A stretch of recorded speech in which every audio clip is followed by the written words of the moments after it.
Hey everybody, welcome to night 5 of WrestleMania. We're covering Smackdown 205 Live. And did you watch NWA Power? I did. Okay, so we'll cover that after 205 Live.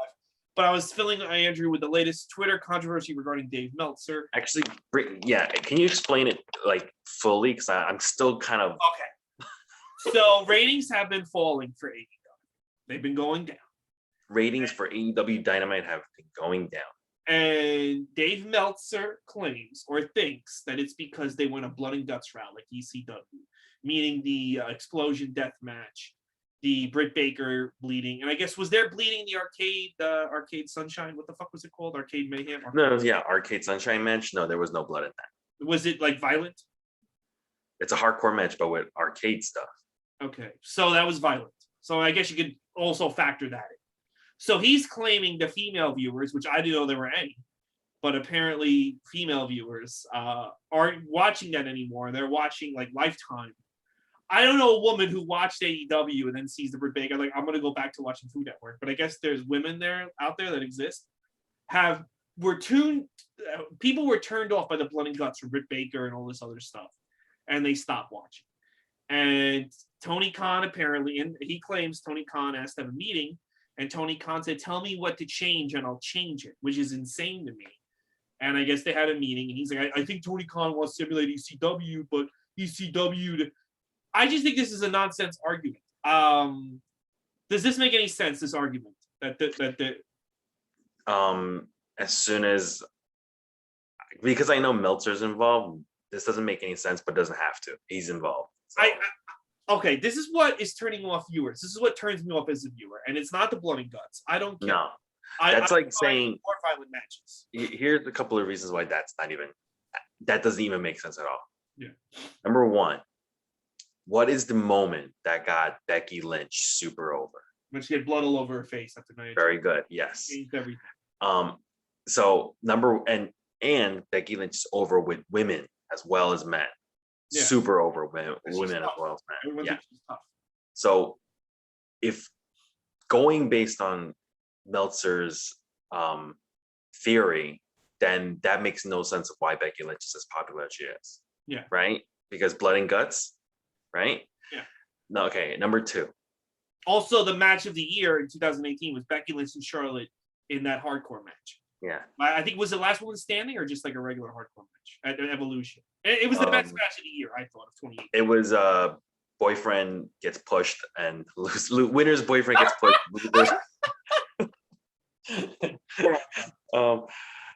Here's point number 2 why that theory doesn't make any sense. AEW since the beginning has had a history.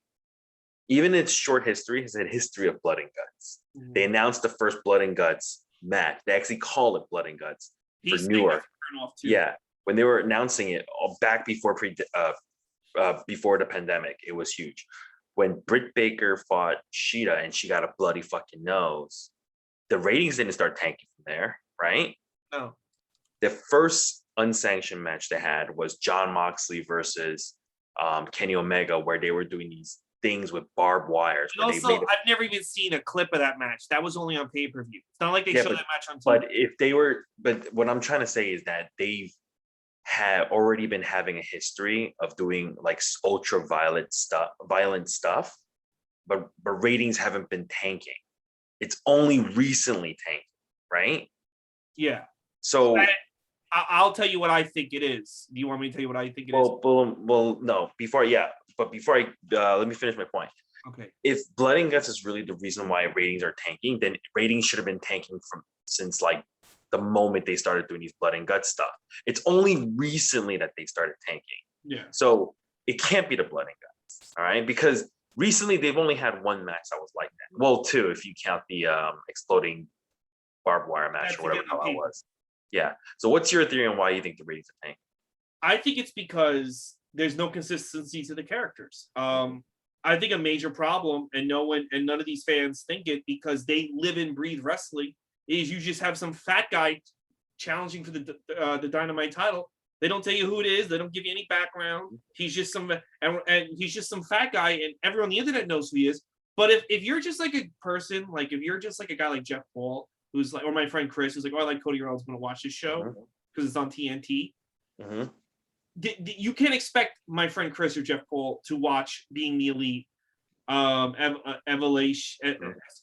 what the fuck it's called, and Dark. Escalation. Yeah. It's just not gonna elevation. It's just not gonna happen. They don't have the time. They're like, regular viewers can devote 2 hours a week.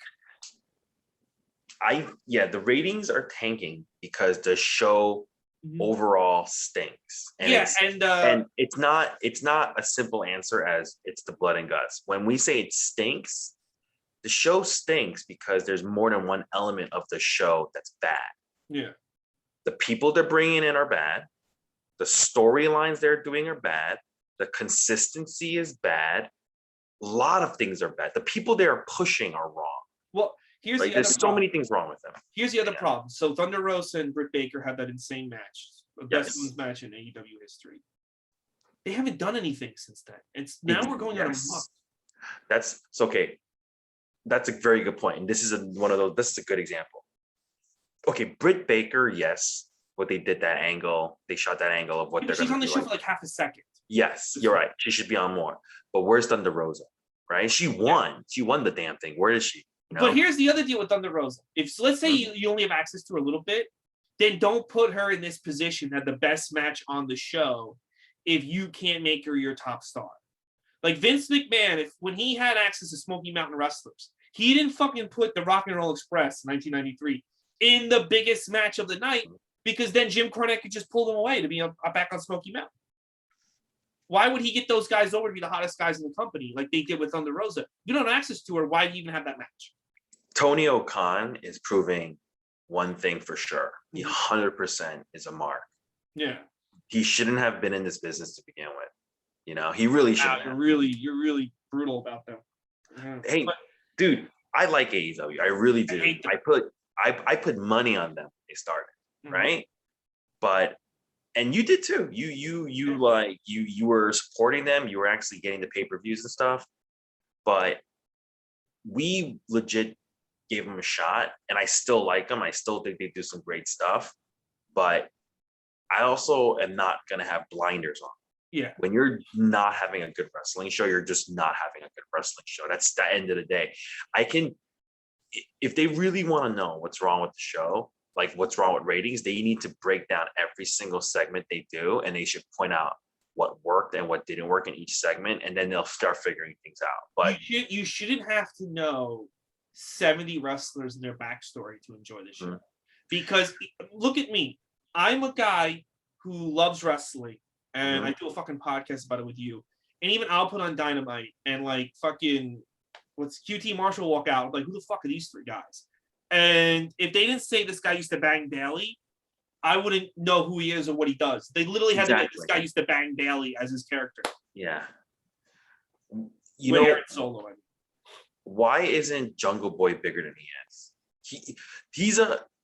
He is like right now like a heartthrob. Yeah. Him, Darby Allin. Young people really like these two people. They should be pushed more. Here's the other crazy part, dude. Why is so much TV time wasted on people that don't have contracts with them? Yeah, exactly. It's another thing is it's like you are signing way too many people that you should not be signing. Yeah. Dude, when I saw they signed Red Velvet after the Cody Rhodes match, I was like, what's this? I'm surprised WWE isn't trying to, like, what if WWE just hired Red Velvet the day before that match? It was like, tell them, we'll give you like a $2 million a year, not that bad. Yeah, they should. Maybe they're not doing it because it's 100% true. He's not scared of AEW. He just doesn't want them around. But maybe so that's why he put on a show against them. But he doesn't. But like, I was shocked that they gave Red Velvet that huge match before they signed him. Yeah. I was like, or supposedly. I don't know. So, I mean, well, listen, this is not an AEW episode. We're on the road to WrestleMania. I just wanted to give you that quick. I was telling Andrew that story.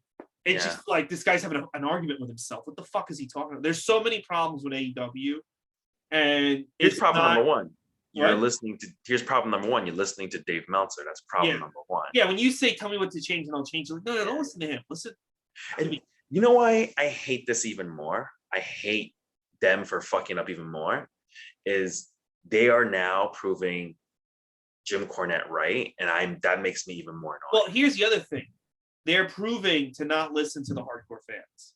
They're proving to the WWE brain trust when, like, will the fans say that we should push or we should sign Laredo Kid? I don't know. And they're like, oh yeah, well look at fucking AEW. That's what they listen to the fans. Look what a piece of shit show that is. I'm not listening to those people. I'm listening to the people. Yeah. At the end of the day, you shouldn't listen to Dave Meltzer or the guy David Bixban or Sean Ross Sapp on how to run a company. You know what you listen to? You listen to guys like me who fucking buy the pay-per-view. You listen to people that want to get more into wrestling, but like my friend Chris, or you got to figure out, how do I get Jeff Paul? How do I get Jeff Paul? You know what the goal of any company to be, even WWE? How do I get Jeff Paul to walk into the comic strip when things are back to normal and be like, I can't believe how good WWE is. I can't stop watching it. I have a DVR. I can't wait to go home and watch it. And I never felt like that way before. You can do that. You also have to, I don't know, look at the fucking money or something, because he's fizzling out so much faster than I thought he was. Mm-hmm. I think it was once you connect to TNA, it all goes down. And here's another thing. Get your ass off TV. Yeah. Like, I want Tony Khan to rewatch interviews he did at the very, very beginning before AEW even started, where he sounds like a normal human being. Take yourself off TV, sit down, and actually fucking start writing again, because your fucking show is garbage, dude. Yep. It's garbage. It is like, it's pure garbage. Speaking of garbage, we have to talk about SmackDown today. I didn't think this was garbage. Okay. SmackDown, it wasn't garbage. No, it wasn't. You know what it was? It was basically a pre-show. It was that, but that's how and you know what it was too? It was a show. It was a go-home show, and if you're basing it off go-home shows to WrestleMania, I thought SmackDown did a better job of that than Raw. Well, yeah. Because the bigger matches are on SmackDown. Raw doesn't have that many big I want to see matches. SmackDown has more. Wait a minute. You're Randy Orton versus Fiend, my friend. Dude, how they did not make that a Firefly Fun. Maybe they feel like we don't want to have pay people to watch a TV screen. I don't think people would have gave a shit. I think people would have preferred to watch, I think people in the crowd would have loved to watch that match, even if they're watching a TV monitor for 20 minutes. I don't know why you're making that a regular match. I really don't know. The bigger matches, all joking aside, the bigger matches are on SmackDown.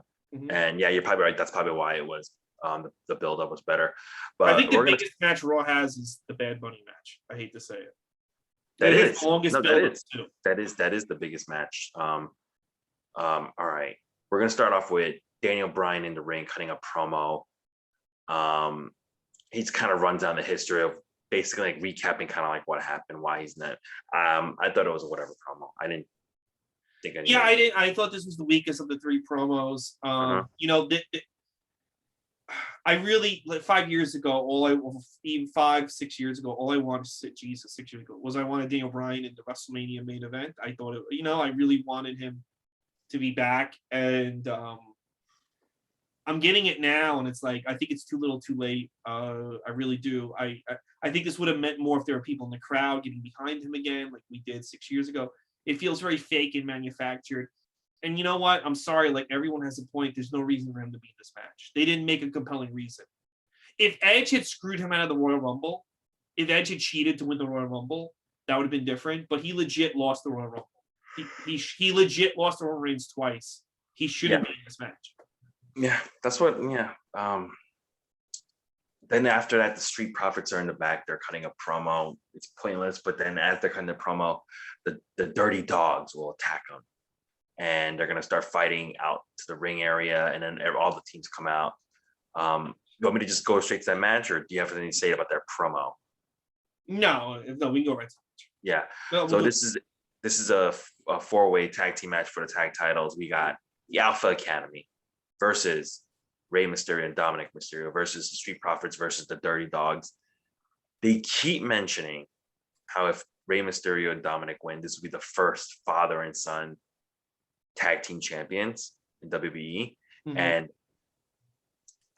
I was very annoyed thinking about it now, but when it happened, but when I look back at it now, actually, that was very good that they did that, because that really that swerved me at least, Mhm. you know.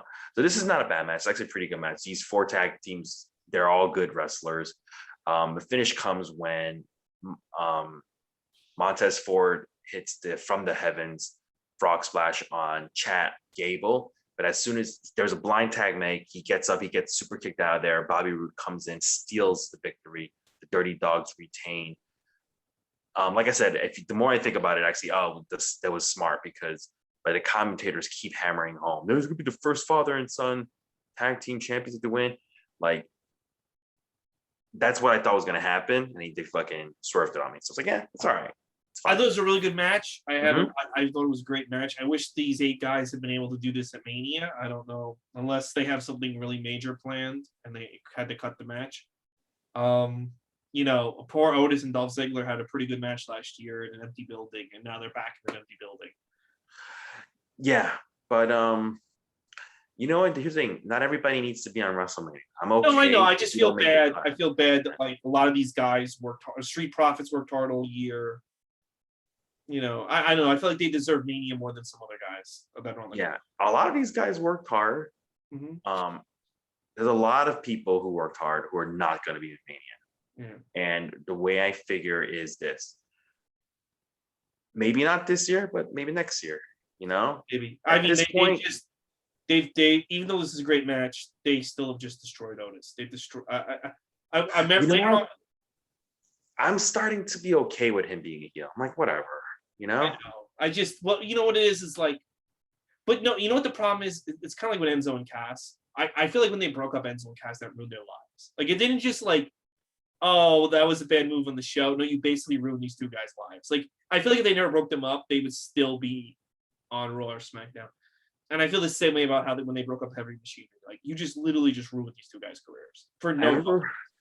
I remember like the first 3 weeks of Otis being here, I would just stare at the screen and just be like, blinking, like, is this guy really a heel? Like, you know, like, I couldn't believe it. But now I'm just like, and Tucker, because Tucker was later on, and they just kind of shit on him. Him and Gable, they actually do have decent chemistry. They do, yeah. So it's starting to like, and I think this is how you know they're hard workers. Instead of just phoning it in and being like, this is bullshit, they split me up and everything, they're actually trying their best to make this work. So they're actually coming up with tag team maneuvers together, right, and stuff. So to me, it's working a little better. You know, I'm starting to get into it. It's fine. But this match was very good. It was a very good match. This is a good opening match. Yeah, it's a good opening match. Bianca Belair is getting interviewed and she talks typical, you know, good guy promo. I'm gonna move on to the next thing if you want. Yeah.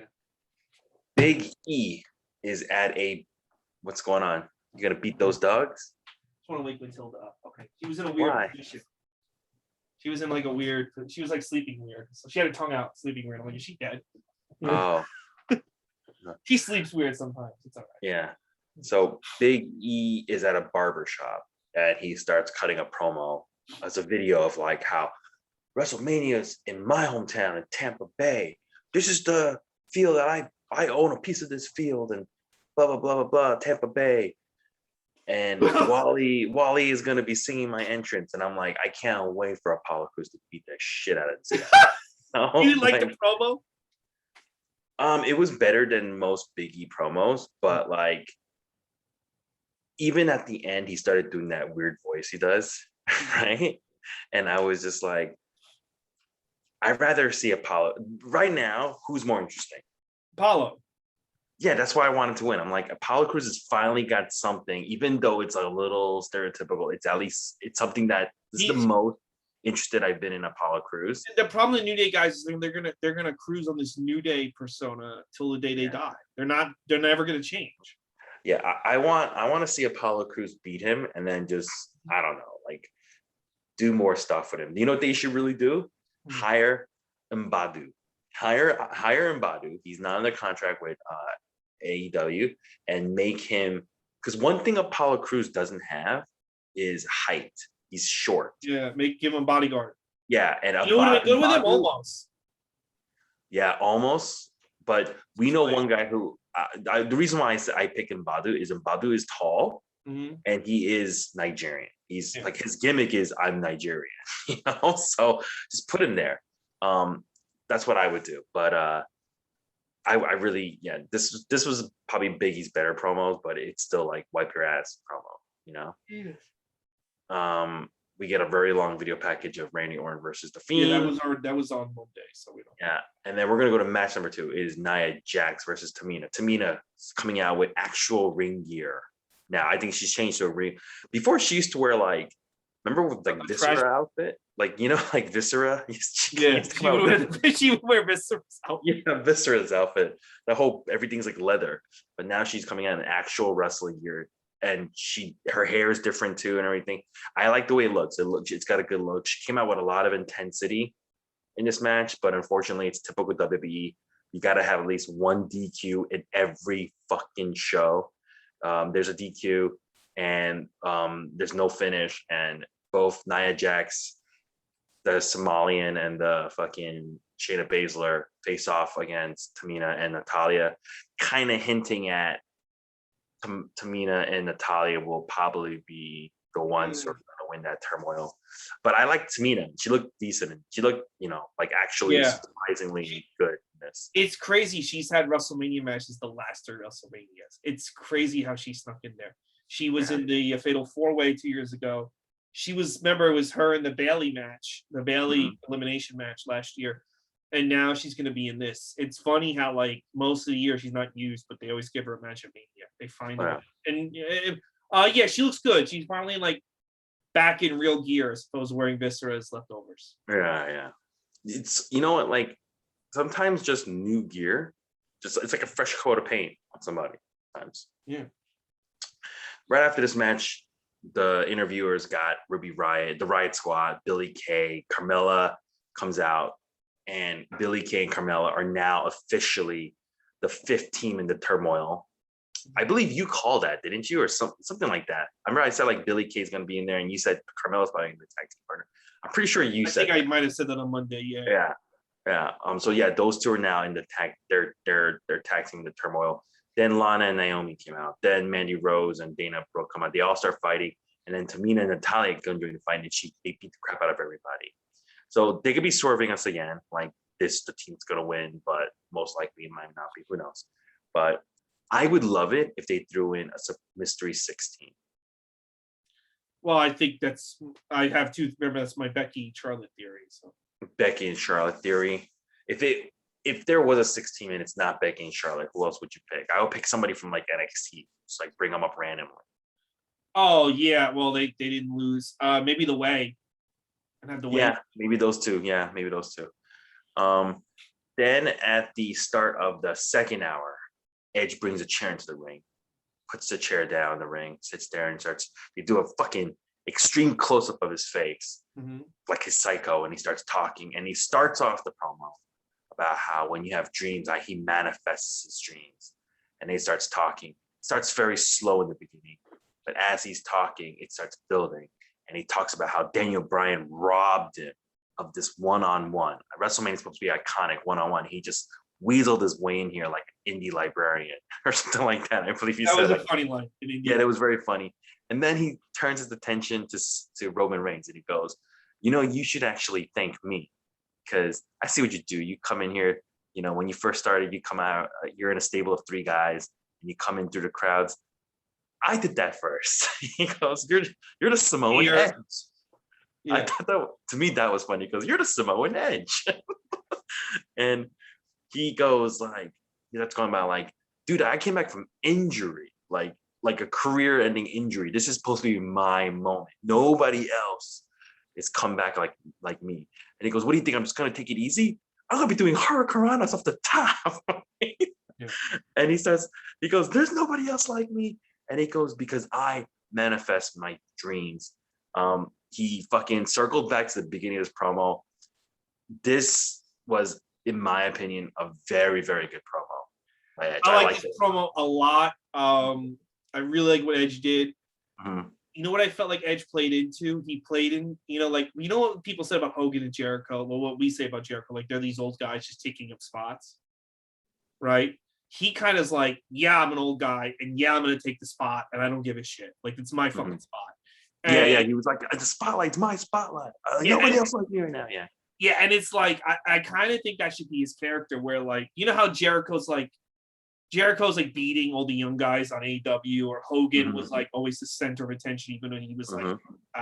Edge should literally like just play that up and be like, I'm not like I'm gonna hold all the young guys down. I don't care. Like play up that he's this. Yeah, because better. Hogan and Jericho, Jericho never owned it. He should own it. Yeah. While they're putting themselves over, the whole time they're saying, I'm helping them out. I'm giving them a rub, and I'm working with them. I'm gonna put these guys over, but they're really not. Where Edge is probably the opposite.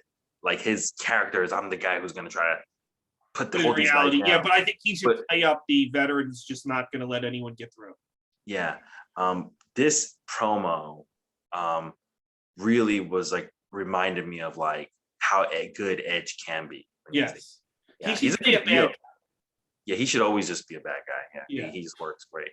Good promo by Edge. Great. This was the first time I was like, interested in this three-way. This promo. Yeah. I'm not even making this up, guys. This is the first time I've been interested in this three-way. It's from this promo. Andrew Lee hated this match. He hates women. Now he likes it. Yeah. You know why? Because all three of them remind me of women so much.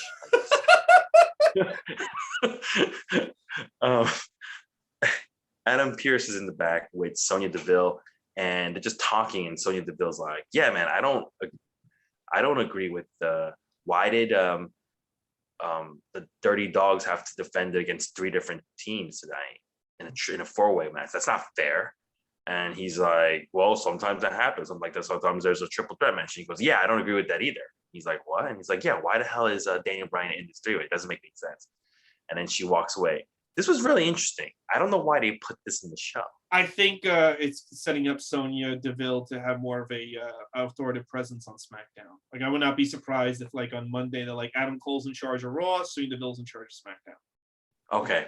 I'm okay with that, yeah. Like, she's clearly, like, she's not cool with what Adam Cole's been doing. Or Adam Pearce. Yeah. Either one. Yeah. All the Adams. She doesn't like any of them. Yeah. All right, so Sasha Banks is giving a promo. She's like doing the fake laugh, really, really leaning into this like stereotypical like bad guy promo. I think now that she's purposely talking like this.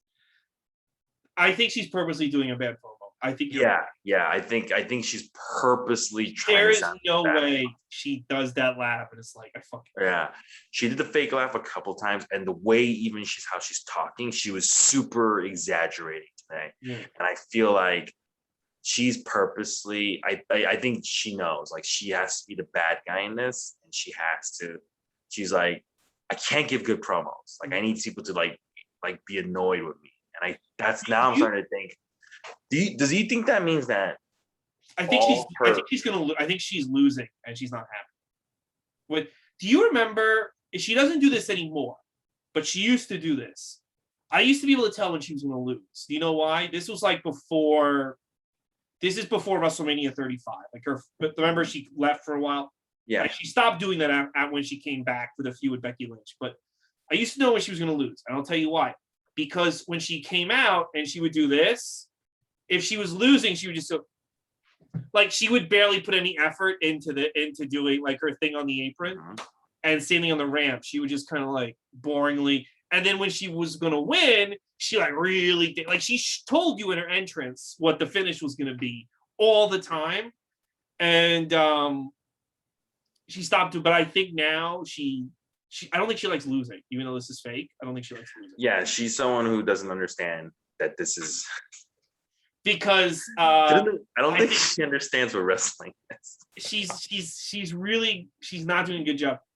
So they're closing night one, and I think Sasha Banks deserves it based on athleticism, but based on this storyline and based on like what the performances these two women have been giving the last 2 weeks, the last 8 weeks. I'm sorry, they absolutely do not deserve to go last. They only deserve to go last because of what Sasha Banks has done all these years. And the fact that Bianca won the Royal Rumble. That's it.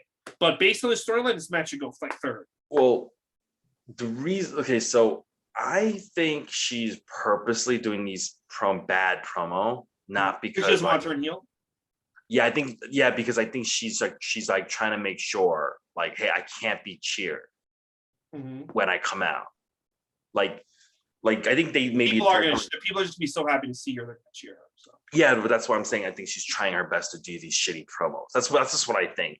Now, if what I'm saying is based on my theory, do you think the past month or so of her giving really shitty promos was done purposely like that? Yes, I think she's not happy. She's going to lose the rest of the weight. Okay. So then all these bad promos she's been purposely giving bad promos. So then we might owe her an apology because I just thought she was a shitty talker. I just thought she was just. But she sometimes is and sometimes she isn't, and it's just she always delivers in the ring. But she was cutting shitty promos in her Carmella feud too, though. Yeah. I don't know when she lost the ability to speak, but she did, and I don't know how that happened. She is. I understand how this woman's getting Hollywood roles because if I was like casting Star Wars and I was like, oh yeah, this woman, and I'm someone at Lucasfilm and I saw that promo tonight, I'm like, you want her in Star Wars? Like, did you see her action figure? What about Ruby Riott? Yeah, she has an action figure. She's got a Star Wars action figure. Good for her. That's awesome. I mean, Ruby Riott was a better actress tonight than fucking Sasha Banks. Was Ruby Riott also in the Star Wars? No, but I'm just saying she's a better actress and she's not getting like. You know, her acting was abominable. Liv Morgan and Ruby Riott cut a better promo. Yeah, but was she doing that on purpose now? I think she is because I think she's losing and she's not happy. No, the whole time. Yeah, I think she knew she was losing this whole time. Yeah. Oh, okay. So I think that's where we differ. You think she's doing it badly on purpose because she's losing, where I think they were like, dude, we need you to be a heel. So she's like, well, they're going to cheer me because they love me. Well, if they wanted to be a heel, they should just have her beat the shit out of Bianca Belair like weeks ago and be like, no, but I don't think that's a giveaway of people not booing her. I think some people will still cheer her. If you literally had her beat up Bianca Belair and then go back with Bayley, that would make her, I don't know. Like, yeah. Well, like, you know how like, dude, I think this is a lot of investigation into someone who just doesn't know how to cut a promo. So this is a lot of, you know how like investigate, like, you can't be this bad. You know how like Drew McIntyre, they just paired him up with like we're gonna pair no, not Drew McIntyre, we're gonna pair Bobby Lashley with Baron Corbin just because we know like that is gonna just be like people are gonna like turn when he first turned heel in 2018. Yeah, and that's why I'm thinking like, Sasha, people love you. You are not gonna shitty wrestle because we own that, but so we just need you to shitty act. Like, that's gonna turn people away. I'm like, all right, I don't know. Well, this buildup has turned me away. I mean, I'm sure the match will be great, but yes, this buildup has turned me away. Yes, Sam. I keep calling him Sami Callihan. Sami Zayn. Yeah.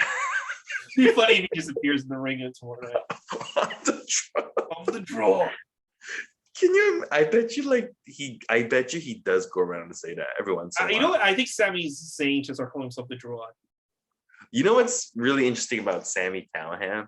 Mm-hmm. One of the last indie shows I went to in New Jersey, he was there, and he was like probably the most normal guy out of all the wrestlers. He was like, it was a really small. It wasn't a big turnout. It was a small turnout, and I believe it was a weird show. It was ICW in New York, that insane, not the one from England, but the one where the ICW No Holds Bars, where they do all the deathmatch stuff. Oh, but ICW No Holds Barred threw out Titty Hart tonight of their show.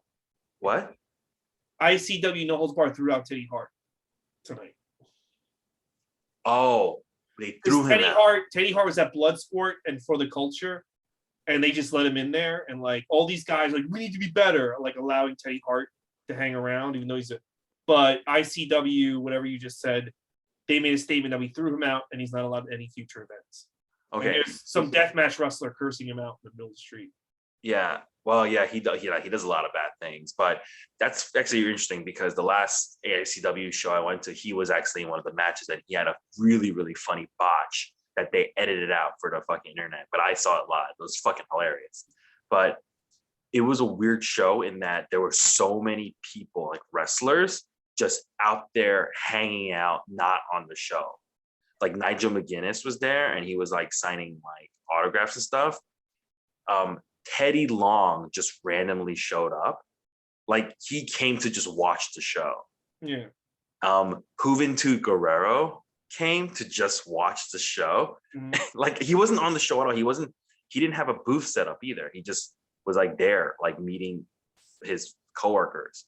And Sammy Callahan was on the show, but he did this thing where he was just kind of like walking around before the show, and he was like a normal dude. He was like super normal. He wasn't the draw.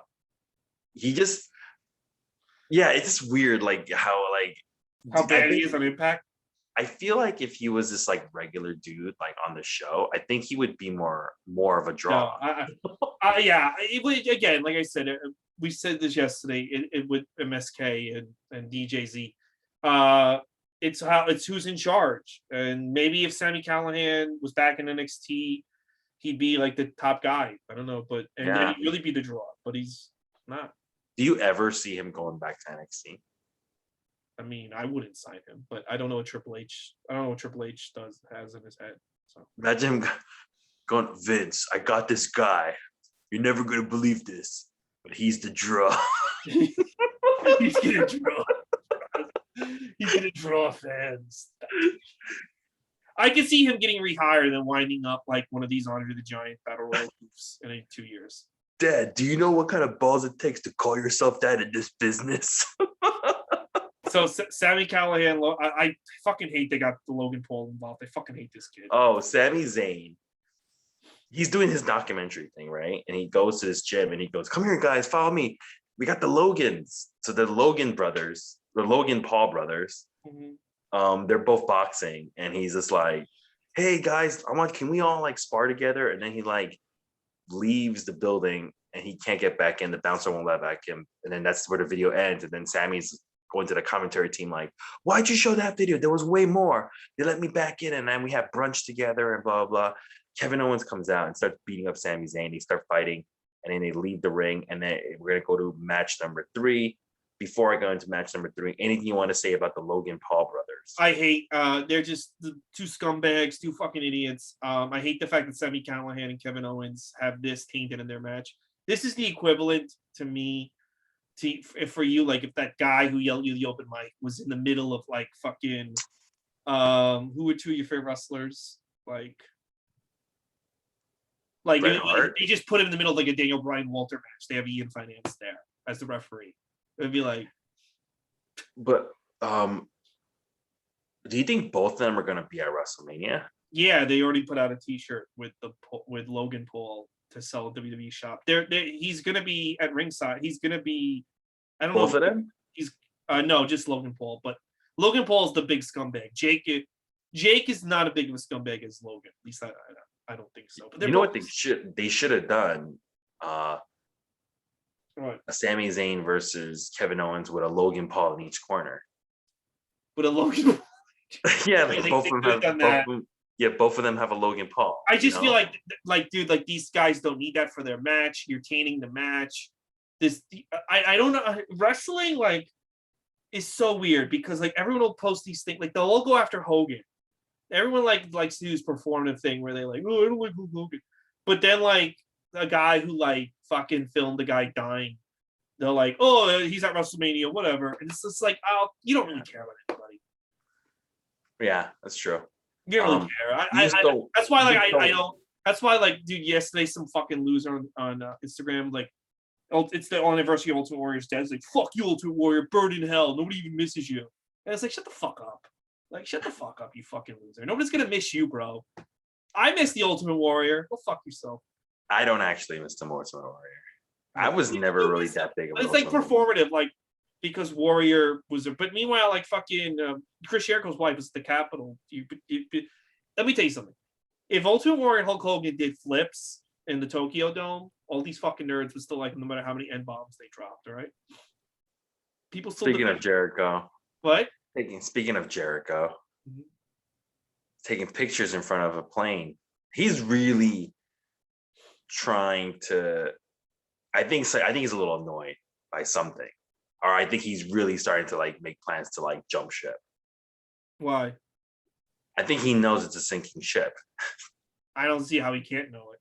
Yeah, I think he realized, ooh, this you know how like they would those things would do, like the wrestlers were like they would all jump on WCW and then just suck it dry. And then once they realize like, oh, this is like, I think we're done here. They all start making escape plans, right? Yeah. I think Jericho's smart. Say what you will about him. He's very aware of his surroundings. And I think he's the first one who can read the signs. And he's like, I gotta start making nice with the other guys because I gotta get the fuck out of here before it's too late, you know? Because he wants to leave. If you leave before it really tanks, your stock is still hot.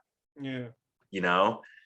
If you're stupid enough to stick around while it's going down, like, oh, it's not. I really thought that making Kenny Omega the world champion was gonna be. I don't know why I keep going back to AEW. Still a lot of SmackDown for that. But Yeah. I really thought making Kenny Omega the world champion was gonna help them, and I think it's fucking doomed them.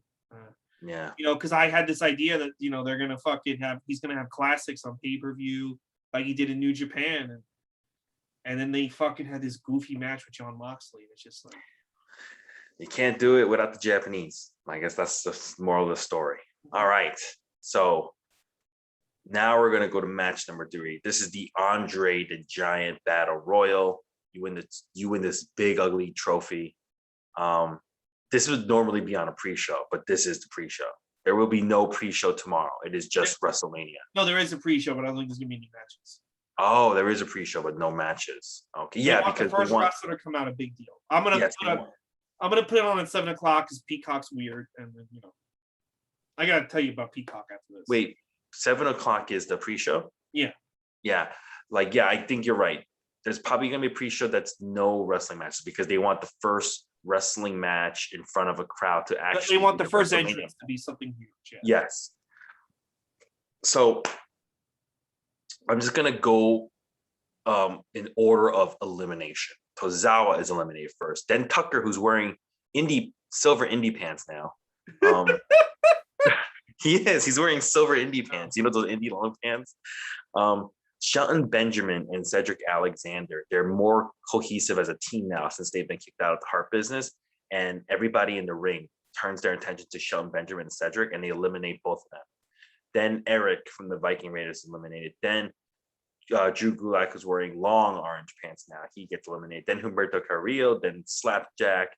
Yes, every single member of Retribution was in this, and they're all still having the same gimmick. None of them has changed their gimmick. You would at least think they would take off their mask and go back their real names now. But yeah, maybe they're gonna make a big angle out of it, or probably not. They probably don't want them to go back to because they want to repackage them soon.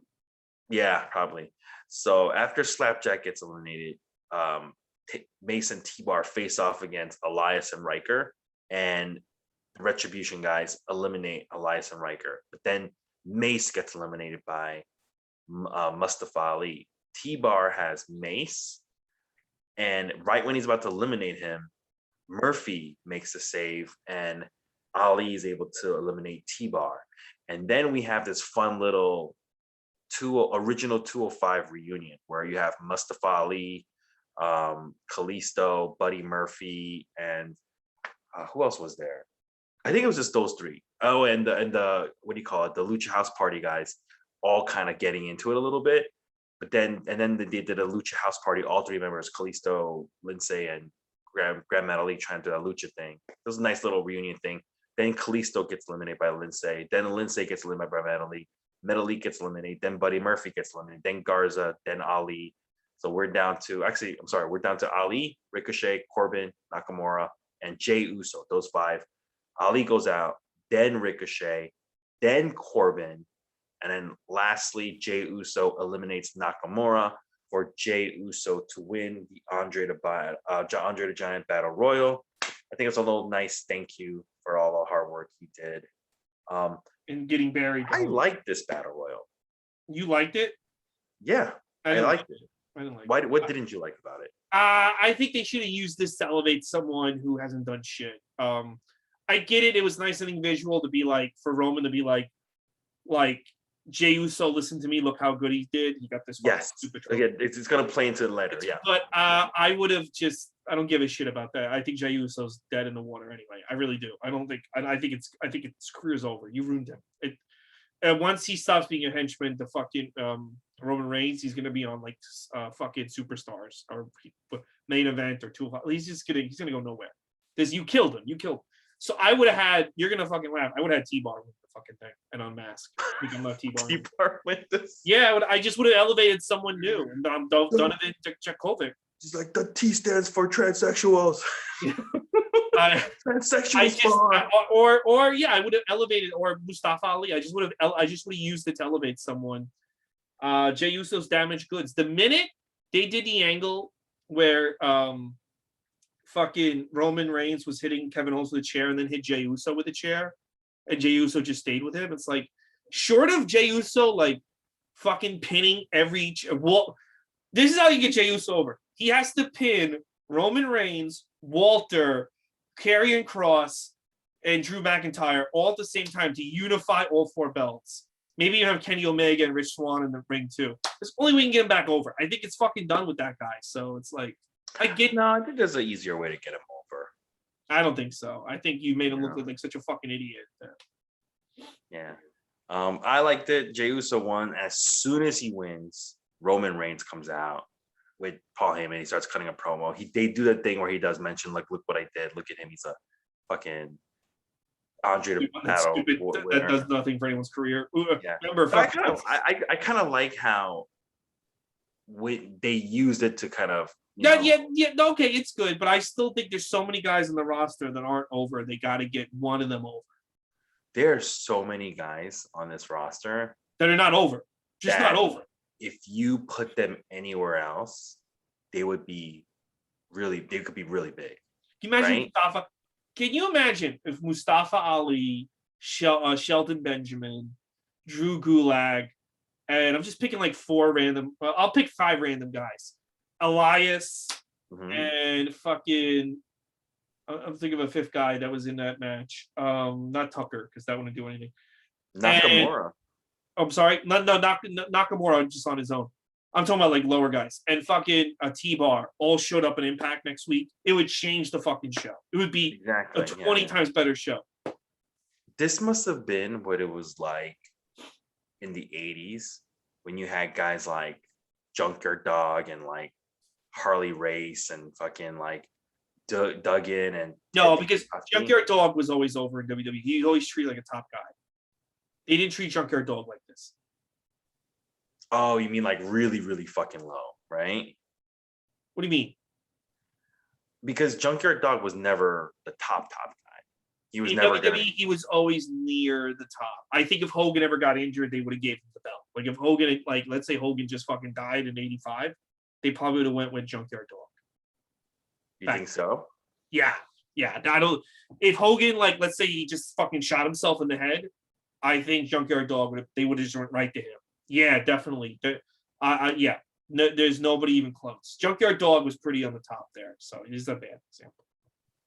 The thing about WWE in the '80s, though, everybody was like just one good segment away from being known as the guy. Like if Hogan did Vanish. You could do that to Jake the Snake. You could do that to Ricky Steamboat. You could do that to Macho Man. You could do that to Ted DiBiase. You could do it to fucking Tito Santana. There's nothing like that. Like if Drew McIntyre vanishes tomorrow, none of those guys. There's just so many losers. Ted DiBiase. Ted DiBiase Jr. Yeah. But it is what it is. But yeah, Roman Reigns promo was good. I mean, like you could always. I really feel like. You can rehabilitate even jobbers in wrestling with one segment, and you know who kind of turned my mind around to that? Who? Jinder. That's true. Yeah, but look where he is now. Look where he is now. Yeah, I know. That's the thing. It's like they do every now and then they decide to give like a guy who was a jobber a huge push. But it's never sustained. Jinder was running around for the 24/7 title in 2019. I know. He. I know you're not gonna like this, but he devalued that title. Yeah, I know. WWE title, 100% devalued it.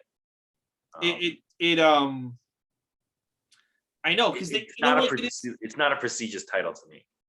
It is to me because it's the original. So because it is the original title, but now like it's not supposed. It's not like only top guys get this title. You know what I'm saying? yeah, no, I know what you're saying because only Yeah. it seems like the universal title they only do give it to top guys. So Yeah, and here's the thing though, that title is in the big picture, if you think about it, it's a very new title. mm-hmm. You know, it's Yeah, not that's like why to me the WWE title is the title. Yeah. Yeah, but you know, at the WWE, it's tainted. It's tainted title. It's tainted. Yeah. Anyways, Roman Reigns comes out. He cuts a promo. This was better than Daniel Bryan's, but Edge just blew this one out of the water too. Yeah, it was. Yeah, it was very much like yeah. It was the same All in shit all, he was saying. It was the same shit he was saying. Yeah, same shit basically. All in all, in my opinion, it's not the best show, but it's a good go home show, right? It's a good go home show.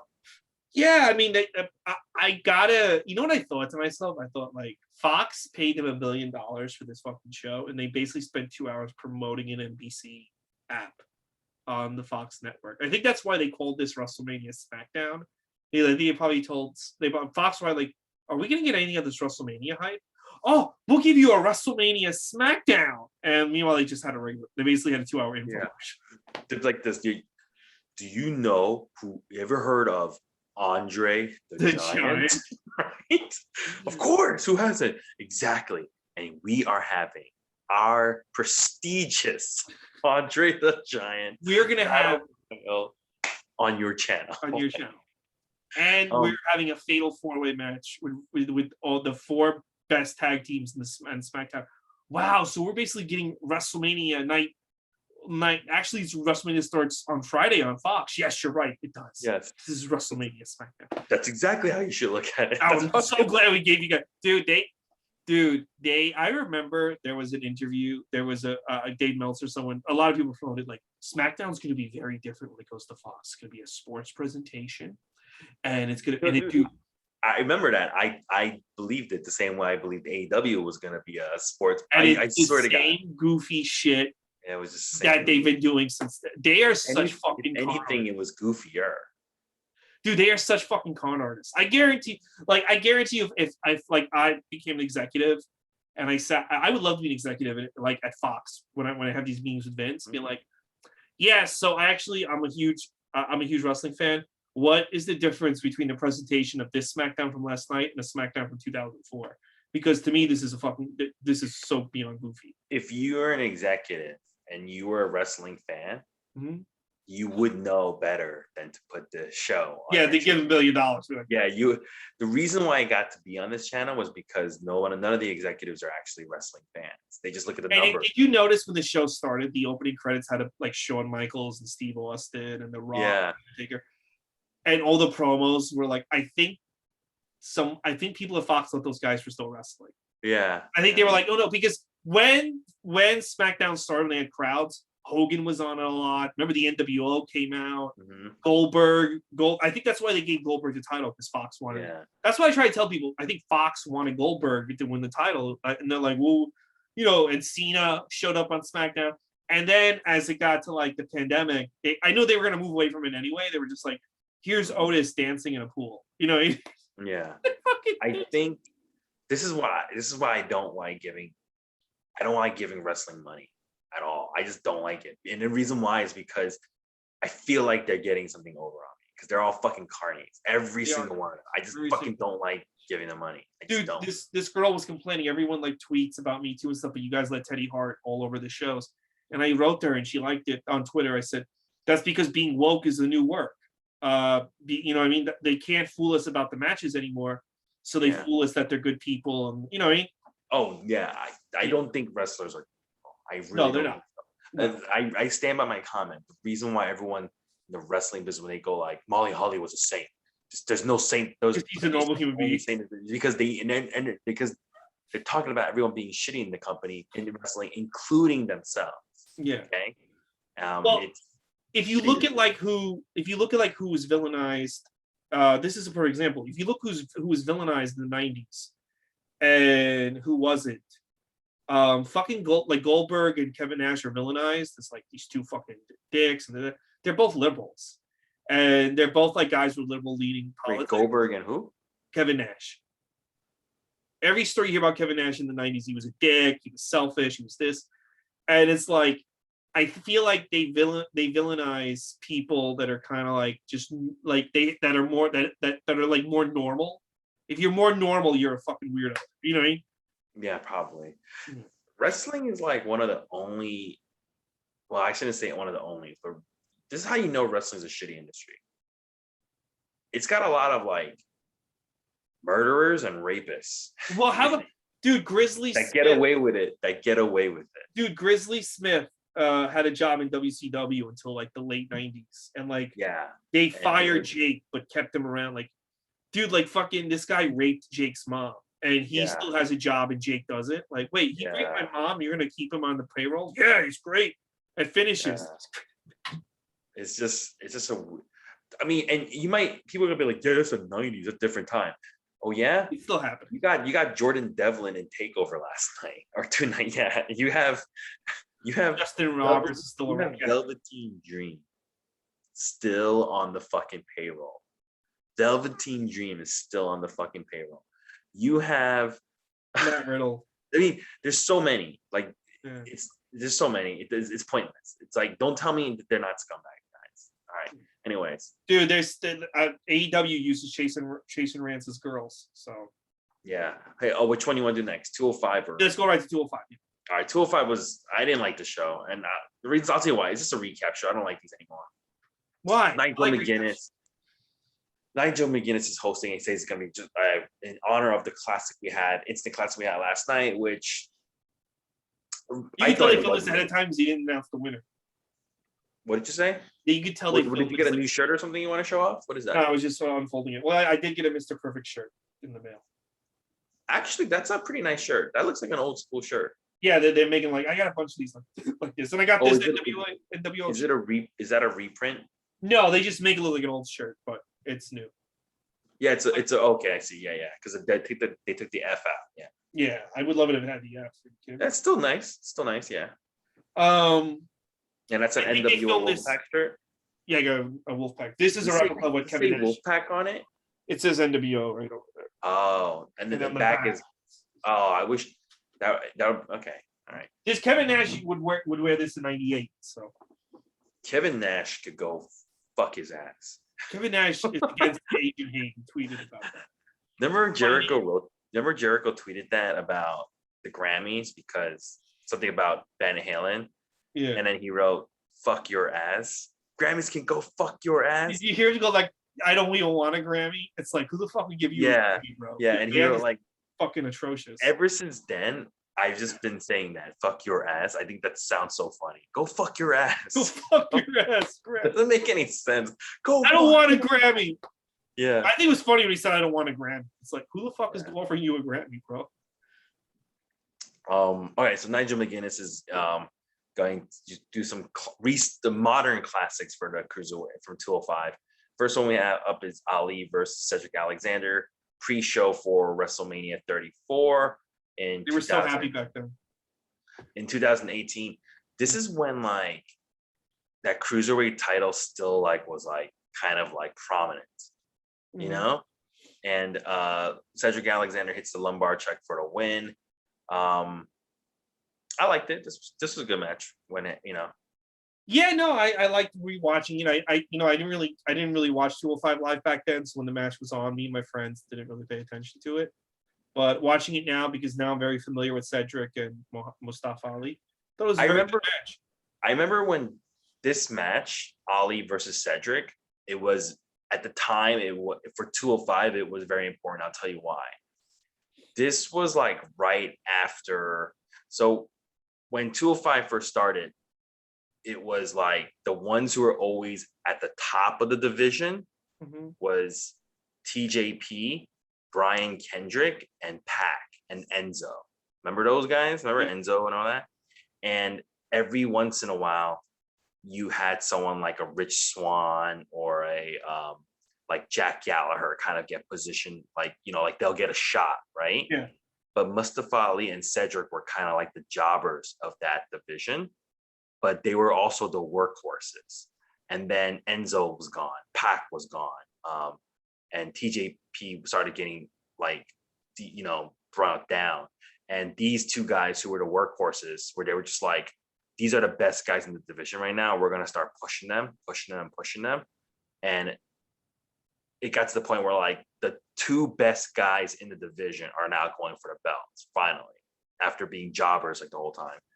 And that's why it was like an important match for that division at the time in 205. And it was a good match, very good match. And then we're gonna go to match number 2, which is also a pre-show at 2019's WrestleMania. 35. Tony I was Nese there. versus Buddy Murphy. I saw myself on camera. Did you really? Yeah, during this match. Yep. Okay. You were there, and I remember something you told me about this back then when you saw it. Do you remember what you told me about it? What did I tell you? You said it was something about them doing something really stupid, which they should have done. Because it's a pre-show. It's in Jersey, which is right next to New York. They didn't even make a big deal out of this, but they should have, to get the people Tony into Nese it. being from. Yes. Okay, yeah. Yes. You said Tony Nese is from Long Island, New York. This is right in his backyard. Mm-hmm. They should have just been like, from Long Island, New York, like make a big deal out of it. And, just kind of like, then people would have still been engaged. They didn't even you said they didn't even do something like that, right? No, they don't. I don't think they even gave these guys like their in-ring intro. Yeah. Well, I think they gave Tony Nese and Zack Ryder, because Zack Ryder won the tag belts this night too. With Brian Myers. I think they gave these guys the win because they were so close to their hometown. Because after this, it was all downhill. Actually, it's so funny, but like one of the best matches that whole week was on 205 Live. The last match I saw on SmackDown, the SmackDown taping after WrestleMania, that was the last night, the last show, was the rematch. These guys had a rematch on 205 Live that week that blows away the WrestleMania match. And I rewatched it recently, and it's still just as good. Oh, yeah. This was another good match as far as like rewarding somebody, because I talked about how Cedric and like Ali were like jobbers. Nese was a jobber too. Mm-hmm. He was a jobber. He was really losing. He was the bottom of the barrel. These were the true jobbers of 205 Live. It was Cedric, Tony Nese, and Arya Daivari. Mm-hmm. Mustafa Ali was kind of like more in the middle, right? But still like not the top. Yeah. Anyway, Murphy comes in from NXT and just fucking shoots to the top right away. He bypassed everybody, right? Mm-hmm. And then he got the belt. And Tony Nese, by this time, Cedric is already out of the division. Mustafa Ali is already out of the division. There's not a lot of guys left at this point. And Tony Nese starts just climbing, because at this point now he's one of the workhorses. And he was finally getting a shot, and he got the win with the running Nese. This was a good match. Tony Nese, he has really good matches. Unfortunately, and I hate to say this, after Tony Nese wins this title, that's when I think 205 starts really declining. Like just takes like a nosedive, Yeah. Yeah, it just stops being interesting after he wins it. I hate to say it. That's look where we are now. So yeah. I saw myself, my friend had a big head made of his son. It was me, my friend, and the kid. And he had a big head of the kid, and I could see it a lot. And then I could see, because I could tell by the head, I could see myself. Sometimes I waved it. I will say this. I'm probably never gonna sit that close again unless I'm in the front row, because people keep standing up so much. It is kind of hard to see. The other thing too about being there live that many nights in a row, and I don't pick up on it with the matches that I watched earlier that tonight. They really only play to one side of the ring. They only wrestle on one side of the ring, and you notice it live. You don't notice it, but while rewatching this match, I was noticing a lot that Tony Nese and whatever the fuck his name is, Buddy Murphy, they were only wrestling on one side of the ring. Like you wrestle, you basically wrestle to the hard camera. You don't wrestle to the crowd. Yeah, I can see that. I can see that being true. Moral of the story is, guys, don't go to a WWE event. No, I'm glad I went, dude. I've never saw that many, and I probably never will again. I never saw that many people at once ever in my life. Look, Oh. dude, you looked up and it was just a sea of people. It was like a sea of people. Yeah, I went to. Was that your first WrestleMania? Yeah. Okay, I went to the WrestleMania. With Rock Cena, I think. Yeah, and I do remember just looking around and just being like, "There's so many people here." Yeah, I'm glad I went because I don't think that's. I still don't think that's ever gonna happen. Yeah, it almost felt weird. It Looking at does. the audience, it feels weird. Yeah, you're just Dude, like, so I was going to the bathroom and you have to walk like almost through the field. And while I'm walking, I just look and there's just giants. And I just imagine like if I had to do stand up for this many people, like it would just be insane. Like I was just like, this is like, it's almost like you'd have to tell a joke and then wait 2 minutes for the laughter because it would just be a wave of laughter coming at you. Yeah. You know what I mean? It was just wild. It was really wild. And I get why these guys are willing to like fucking kill themselves because it is a fucking high to have that many people cheer for you. Can you imagine if you have that many people cheering for you? It would just be like, I get why Kofi Kingston will probably like be in the WWE till the day he dies because it's like he'll always remember like I won the belt in front of all that many people and I need something like that again. Like, and he's like an old man. He's like, they used to call me the Wildcat. People used to cheer people Wildcat. People call me the Wildcat. They used to cheer Wildcat, Wildcat. So I'm glad I went, but I would probably. You can probably be honest with you. If there's another, I'll probably go to WrestleMania again if it's in New York, but I'm going to go to cheap seats. So I think you can enjoy the matches more higher up. Okay, I did not feel comfortable paying $200 to go see a wrestling show. Okay. I felt like I could be doing better things with that money. Oh, dude, you know how much I paid? I paid for the fucking. I remember you paid for like the 4-nighter or 5-nighter. A 5-nighter. NXT, Hall of Fame, Mania, Raw, SmackDown. I paid $2,000, I think. Yeah, and I'm not saying everybody should do this, but I was like, dude, it would have been more expensive if I got a hotel. Yeah. So like take the money that people used to spend. Oh no, I know, but I was just like, the way I was thinking was like, man, I paid $200 to see a wrestling show. But like, yo, shut up. I was like, I could have watched this at home, and I could have used the rest of that money to like help people. You're not gonna help. Who do you help? You're not gonna help anyone. That's not true. I used to do care packages when I first started on comedy. I used to make my own care package to hand them out to people all the time. All right. Well, and then you started to hate women and stop doing that. No, and then I lost a lot of money because of these fucking tickets that I got. Okay. Well, anyway, good for you. Well, all I'll say is I'm glad I did it. I'm glad I did WrestleMania week. I just probably wouldn't. I'm glad I have my chair. I just probably wouldn't sit that close again at WrestleMania. I will say this. If you're a wrestling fan, you kind of do need to go to WrestleMania at least once. Yeah, I'm glad I did. But I hate like kind of being like, yeah, you got, but that's like, I feel like you do. But I enjoyed TakeOver more than Mania, and not because the matches were so much better.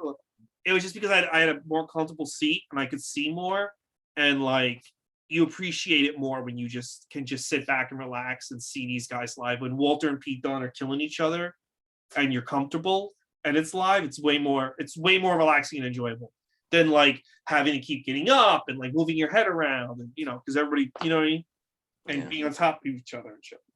If I would recommend people go to indie shows, they're actually more fun. That's some of the that's some of the reasons why it's more fun. Dude, I looked at all the people at the fucking spring breakout today on the fucking. I'm like, I don't want to be around those people ever in my fucking life. Like, yeah. Dude, I'm beginning to think if you're a fan of Jon Moxley, there might be something wrong with you. Like, you might need to go like this. Dude, everyone acts like he's so fucking hardcore. He's the biggest fucking poser on the planet. I don't understand who would people think this guy is. I like him, but I don't go gaga. Dude, people go gaga over him like, oh, it's gonna be so violent. It's like, did you not see like nothing he does is ever like, oh my god, it's just crazy. It's just always like the implications, like, oh, this might be I don't. To me, he's not like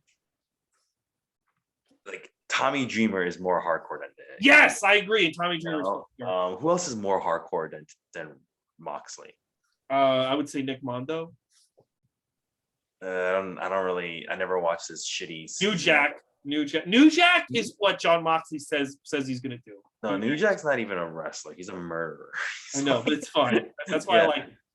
Okay, I would say Terry Funk and Mankind, I think, are more. I would say, even though I didn't really like him either, but Jimmy Havoc's more of a hardcore wrestler than Moxley. And Jimmy Havoc sucks. Yeah, and Jimmy Havoc stinks. Yeah. Jimmy Yeah, and Jimmy Havoc stinks. Dude, I remember when the people were training this fucking guy. He looks like a fucking a barista in Brooklyn. He had like this Jimmy fucking Havoc. Dude, when I went to that Progress show and I saw these idiots mark out for Joey Janela and Jimmy Havoc, I was like, there's something wrong with these people. Yeah. Jimmy Havoc had like the skinniest fucking arms I've seen on a wrestler. I was like, anyways, finishing this off, we have Swerve Scott versus Santos Escobar, who became the next cruiserweight champion. Was that one of the takeovers? This was in October. This one I missed because I was doing comedy shows at the time. Yeah. I thought we reviewed this. No, we didn't I didn't watch this one. I didn't watch this. Oh, okay. This was a good match too. This was actually a good match. I was surprised that the Adonis was helping out Isaiah Swerve Scott. He's not around anymore. Yeah, no, this was when he got a little bit of a push where he was like becoming one of the good guys on 205 for like 2 weeks, and then they forgot about it. Ashanti Adonis, yeah, they don't do anything with him anymore. Yeah, and what do you call it? Santos hits a double underhook face buster, which is not his normal finisher, but he hit that on Swerve for the win. Another good match. So yeah, that was it. I like this. I like this episode 205 Live. Dude, some of these shows, I'd be cool with them just being like fucking recaps. I don't really need. If you're not going to put anything interesting on, just show me old matches. Yeah. All right. So NWA Power, I believe this is episode 24. Mm-hmm. This was not an hour. This was like a 45-minute show today. From this week. So they're ripping you off. Typical Carney, watch this. They're gonna start making it 30 minutes. Watch what happens. Typical Carney bullshit. So we get Aaron Stevens on commentary. Commentary booth. You got Kratos behind him, and he's talking about how he's changed his style. He's like, I don't rely on characters anymore. I'm being a serious guy. I'm really being a serious wrestler. And then Sal Renaro comes out and he goes, hey, where's my title shot? You say you're getting a title shot. Where's my title shot? And Aaron Stevens like, I said I'll wrestle you. Mm-hmm. Title shot's not up to me. Also, don't you need a partner, dude? Like, you need a partner. You got to get a partner. I kind of like the way they did this because Aaron Stevens was kind of like, he was a little dodgy, but he wasn't like completely dodgy. It was very realistic the way he was doing it. He was kind of like, well, I didn't really say 100% I'll give you a title shot. I said I'll give you a match, bro, but that's not like title shots. That's the office, it's not me. Like, he was making valid points. I kind of like this. Yes. Mm-hmm. I like Aaron Stevens being the serious guy. He's coming off well. You don't think so? Aaron Stevens? Yeah. He's coming off better than he was before. Yeah, he's coming off better than he ever. I know you like that other shit. I remember when he won the title, and he showed me a screenshot. I was like, who the fuck, this fucking guy? But now he's finally coming. He's finally getting back to where he was 10 years ago. No, I didn't like him in NWA, but I liked until now. But I didn't even like him in TNA. Remember when he was in TNA? Oh, he was horrible in TNA. Yeah, he wasn't that good in that either. That's when he started getting out of shape and everything. But I liked him when he was the original Damien Sandow. Yes, he was great in that. I don't understand how that. Great. I don't understand how he's still not Damien Sandow in WWE. I don't understand. I literally thought that was going to be, even if he didn't go anywhere, he would just be like that character. And they dropped it like after like 2 years. Yeah, that T-shirt, that Evolution T-shirt he had was really cool. You know, the ape that grows up to be him. That T-shirt, remember? I thought that looked cool.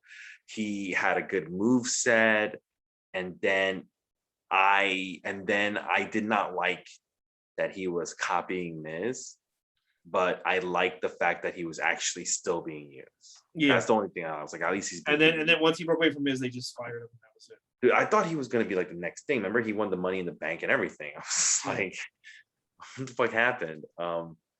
Yeah. Anyway, he's doing good stuff now. The first match is a team called The End, which is Paro and Edison.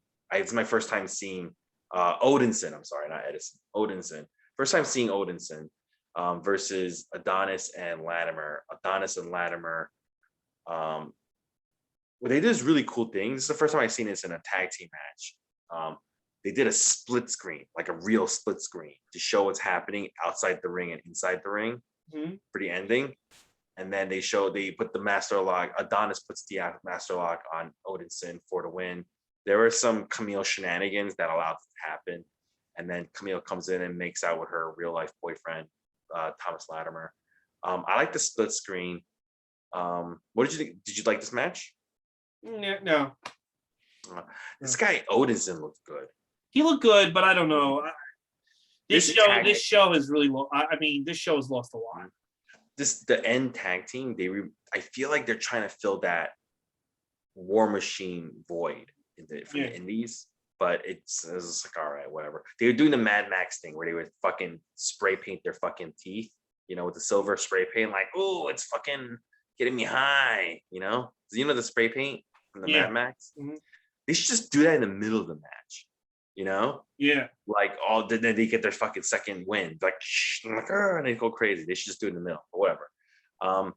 Thunder Rosa's so after Camille's in the ring, and Thunder Rosa comes out to confront Camille, and then she's gonna be doing this, and then what do you call it? She goes over to the Kyle Davis and she starts cutting a promo, and then Taryn Terrell comes out with this fucking boa thing to say she's signed, but she's not gonna fight Thunder Rosa. She says she could beat Thunder Rosa. Thunder Rosa laughs like crazy.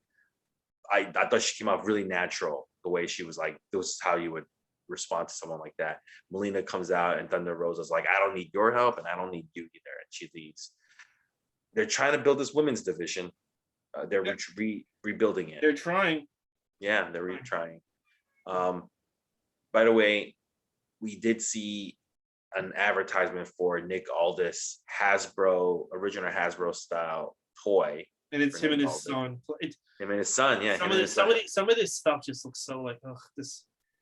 Like, hey, even though I didn't make it WWE, I have my own figure. And it's like, why are all these wrestlers bringing out their sons? Because why is everyone doing this? I don't know. Because they saw Brody Lee. Brody Lee didn't do it. Brody Lee didn't do it. He's dead. So, but it's fucking.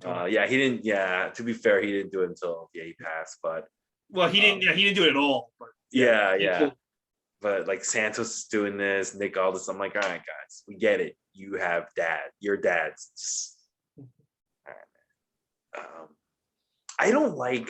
This is why I kind of wish sometimes kayfabe was still here. Like I don't want to fucking see your family, dude. Like I don't want to see. I don't want to see you with your wife that we know that everybody knows you cheat on. Like stop fucking pretending to be a good dad. Yeah. Mae Valentine's interviewing Trevor Murdoch, and then Trevor Murdoch he goes, everybody has a boss they don't like, that you put in all these hours and it's never enough. Well, I'm challenging you, Nick Aldis. I was like, what does that mean? So is Nick Aldis everyone's boss? Is Nick Aldis his boss? I don't understand I want that paperwork on my desk tomorrow. Yeah, I don't know where that connection happened. He was just like, you put hour after hour, it's never enough for your boss. Nick Aldis, I'm coming for you. I could cut promos like that. I can totally. You see your boss. Yeah. You know what? It's never enough. I'm Andrew Lee, bro. Yeah. Do you know when you miss one garbage night and the garbage starts piling up and you got to get your garbage to the next night, or your house starts smelling, it starts stinking, there's garbage water building. Roman Reigns, I'm coming for you. doesn't make any sense. Mhm. Wait, we go to match number 2. Mims and Slice Boogie versus the War King. Slice Boogie. Crimson and not Max Dane.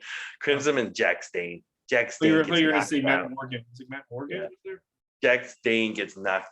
Matt Morgan was involved in NWA Power like in the early. He's like a mayor or something now. So Yeah, but he was like, okay, you know Crimson before when NWA Power first started. Mhm. Crimson and Matt Morgan, I think, were like guys in the suits, like producers. They weren't actually wrestlers. It's only since the pandemic that Crimson started wrestling on the show. Okay. But I think Matt Morgan's not. Yeah, he's like a mayor somewhere. Yeah. Palm Springs, isn't it? Isn't it Palm Springs? I don't know. I don't. I know I saw a couple of videos where he was acting like a fucking idiot. So Yeah, I believe he's probably an idiot too. yeah.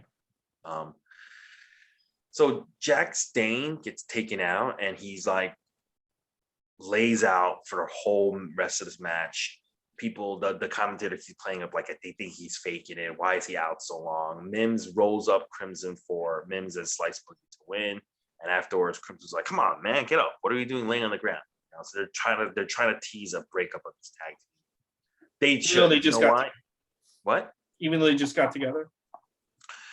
This is a tag team that's been around. They've been around the Indies, and they were also a tag team on Impact. And I think you do need to break this tag team up because this tag team has gone nowhere.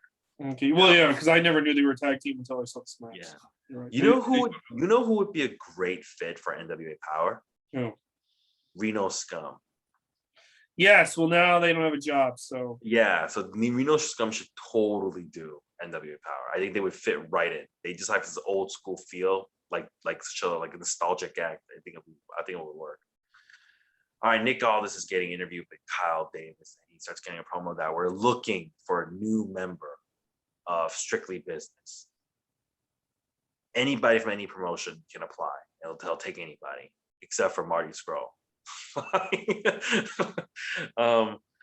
So I think they're trying to actively find new people to work with them. We'll see what happens.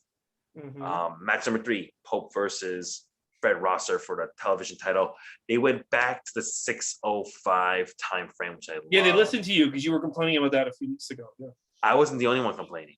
I heard a lot. I think a lot of people were like, "You're 10:05." It's just a weird, like, it's not an important time. It doesn't mean anything, you know. Yeah. So I think they were like, "Yeah, it's stupid. Let's just go back to 6:05." The Pope hits the Elijah Express double knee for the win. Afterwards, Austin Idol and Tyrus come out and they confront him. And that's it. That was the show. I think that fucking what's his name? Mike. What's the fucking guy? Darren Young. I'll just say his real name, Darren Young. I don't care, but this guy's a waste of space. I don't know why I have to. Fred Rosser, yeah, Darren Young, formerly Darren Young. You know, this show, NW Power, it's better than Raw. It's better than Impact. I will say it's better than Impact. I think Impact's better than this. I don't know. Impact does a lot of fucking dumb stuff. I think the only reason why this show's better is it's shorter. I'll give it that. Yeah. Okay. By the time you're sick of it, it's over. So yeah, but and then you have Thunder Rosa. So yeah, this and Camille. show, yeah, this show used to be a show that I used to like tell people you have to watch this show. Like it's a must see show. It is no longer a must see show. It's man, this is one of those shows like where I'm like, man, I don't know what you're gonna do. I don't know what you would have. I don't know what you would have to do. How would you fix it? I don't know. You know what? Have you noticed like every wrestling company is in dire straits right now? Like they're just completely. It is. Yeah. Okay, let's go over it. NWA. I'm like, I don't know how you fix that. Ring of Honor. Nobody is talking about Ring of Honor. No, nobody. And they're doing the best work they've done in the past year and a half, and nobody's still talking about them. So how do you fix that? You don't like I don't know. How do you fix WB? No, I don't know how to fix any of these shows. Yeah, Impact, AEW, like You know, it's just everything is just even New Japan is like not doing so good. It's they got some of the worst. I really do think it was a massive mistake not for the entire industry to take. The entire industry should have taken a break when COVID was at its worst, right after WrestleMania, and come back. I just think it's going to be a dude. Did you notice we didn't talk about this on SmackDown? They had commercials where there's still tickets on sale. Dude, they're advertising SmackDown is still tickets on sale. It's the night before WrestleMania. Everyone assumed they're going to sell, dude, and they're not at full capacity. They're only like 30% capacity, and they still couldn't sell all the tickets. Do you think part of it's because there are some people who are scared to go because of I think COVID? people are scared to go. I think the card's been shit. I think yes. I think that like even if you want, like my friend didn't want to go, and then we read the rule. The rules are you have to sign a waiver that even if you get COVID through WWE being negligent, you cannot sue them or do anything. You have to just take the COVID. All right. Also, travel is harder. Travel restrictions, right? Yeah. And also, people are poor, right? So a lot of factors. I think for across the board, every company, and I think this affected Ring of Honor and NWA. I think across the board, the fact that nobody took a break, I think it turned off a lot of people that they were just going in an empty building. I think it turned off a lot of people. And the only one that's doing well is that Emi Sakura apartment show. That's probably like, hey, we got 2 people. We're sold out. Because there was that apartment show. Maki Ito, who that's another thing. Like pushing Maki Ito, dude. I cannot stress this enough. How you cannot listen to people that post about wrestling on Twitter. Oh my god, no! Listen to these people. No. Maki Ito is probably one of the most. Anyway, listen. We've been babbling enough. Hardly anything happened tonight, but me and you talked a lot. We got tomorrow night though. We got Hardcore Justice. What time is Hardcore Justice? 3 p.m. Ah. What? I don't know. The cat wants to eat. I gotta go. Yeah, let's go. I'm tired. All right. We'll see you guys tomorrow for WrestleMania and Hardcore Justice.